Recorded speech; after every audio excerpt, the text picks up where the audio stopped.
Hello students. आज का topic बहुत ही इंपॉर्टेंट है। आज मैं बात करने वाला हूं उन गलतियों पे जो कि हमें एग्जाम के दौरान नहीं करने हैं। इसके लिए मैंने पूरा लिस्ट बना रखा है बिल्कुल। और मैं बिल्कुल आपके ही लेवल पे जाके सोचने वाला हूं कि क्या क्या गलतियां हो सकती हैं। बिल्कुल सबसे पहली बात तो ये होगा कि हमारी अपनी अच्छे से तैयारी हो जाए। एग्जाम के एक दिन पहले हमारी पूरी अच्छे से तैयारी हो जाए, हमने सब पढ़ रखा हो, एक अच्छा रिवीजन हो। अब मॉर्निंग शेड्यूल का क्या हो कि अब मॉर्निंग में उठे, एक क्विक रिवीजन कर लें। आप सिर्फ फ्रेमिंग देखो कि टॉपिक क्या है, क्या क्या दे रखा है। जैसे हमारे पास कोई भी चैप्टर है, कॉम्प्लेक्स नंबर है, तो कॉम्प्लेक्स नंबर में हमारे पास क्या है कि हमने पहले एक्सरसाइज देख लिया, इसमें ये फॉर्म है, देन आर्गुमेंट प्लेन हो गया, देन पोलर फॉर्म रिप्रेजेंटेशन हो गया, देन ये सारे हमने टॉपिक्स देख रखे हैं। फिर इन सब पे कैसे क्वेश्चंस हैं, ऐसे आप पूरा बाइंड अप कर लो जल्दी जल्दी। ठीक है, एक क्विक रिवीजन कर ले। देन उसके बाद क्या क्या बातों को आपको ध्यान रखना है एग्जाम के दौरान, उस पर विशेष बात है। सबसे पहले तो ये है कि मॉर्निंग में आपने एक अच्छा रिवीजन कर रखा है। उसके बाद बिगेस्ट प्रॉब्लम जो मैथ्स के पेपर में आता है वो आता है टाइम इशू। कि मैथ्स में हमें टाइम टेकन बहुत हो जाता है, हम बहुत ज्यादा टाइम वेस्ट कर देते हैं और पेपर हमारा छूट जाता है। तो आपको ये चीजें शुरुआती दौर में लेके चलनी है, आपको एक थोड़ा सा माइंड मेकअप लेके चलना है कि हमें पूरे पेपर के दौरान टाइम का ध्यान रखना है। क्वेश्चन हर एक करते हुए हमें टाइम को ध्यान देते हुए चलना है आगे। क्लियर है ना। सेकंड टॉपिक, थर्ड जो होगा मेरा वो होगा paper analysis of paper. Paper का एनालिसिस, जब आपको पेपर आपके हाथ में मिलेगा तो आप पेपर को पढ़ते वक्त आपका माइंड मेकअप, आपने पेपर को एनालिसिस भी कर लिया कि कौन से क्वेश्चन मुझे आ रहे हैं, कितने क्वेश्चन मुझे आ रहे हैं और कितने मुझे नहीं आ रहे हैं। ठीक है, तो आपने जब पेपर को एनालिसिस कर लिया तो आपको पहले अटेम्प्ट करना है वही क्वेश्चंस जो आपको बिल्कुल आ रहे हैं एग्जैक्टली वो आपको तुरंत पेपर के दौरान ही पता चल जाएगा। तो इसे कहते हैं पेपर एनालिसिस। वो स्ट्रेटेजी बहुत इंपॉर्टेंट है कि आप अटेम्प्ट क्या कर रहे हो।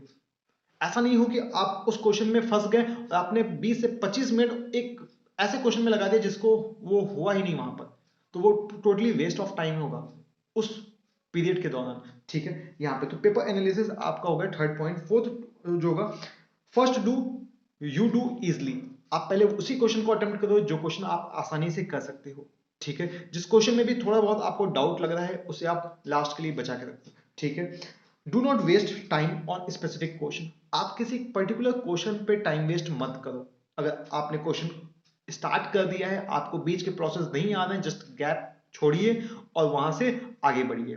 ठीक है, फिर वापस आके एक बार हम उसको फिर से करेंगे। ठीक है, नाउ फिफ्थ पॉइंट हमारा होगा क्लीन कॉपी। मतलब कॉपी को एक थोड़ा सा सफाई के साथ रखिए। जब भी क्या होता है कि मैथ्स का पेपर होता है, हम इतना ज्यादा उसी में कैलकुलेशन कर देते हैं, उसी में फॉर्मूला लगा देंगे, हर चीज एकदम खिचड़ी बना देते हैं।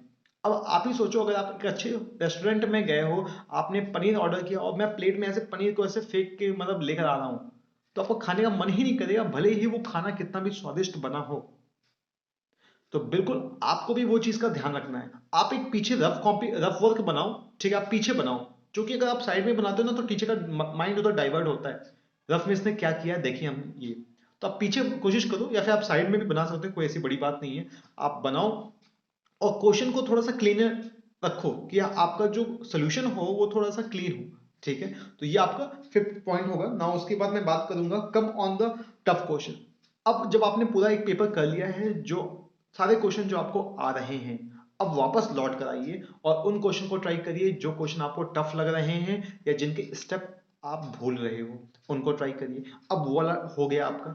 ठीक है, वो किसी तरीके से आप उसको ट्राई करने की कोशिश करिए वहां पर। ठीक है ना, वो आपने किया और फिर से आप वहां दिए, आप एक क्वेश्चन को ट्राई किया, मान लीजिए वो नहीं हुआ, फिर आप दूसरे पे आए, वो नहीं हुआ, तीसरे पे आए, फिर से फर्स्ट क्वेश्चन को रिवाइज करिए, फिर उसको ट्राई करने की कोशिश करिए।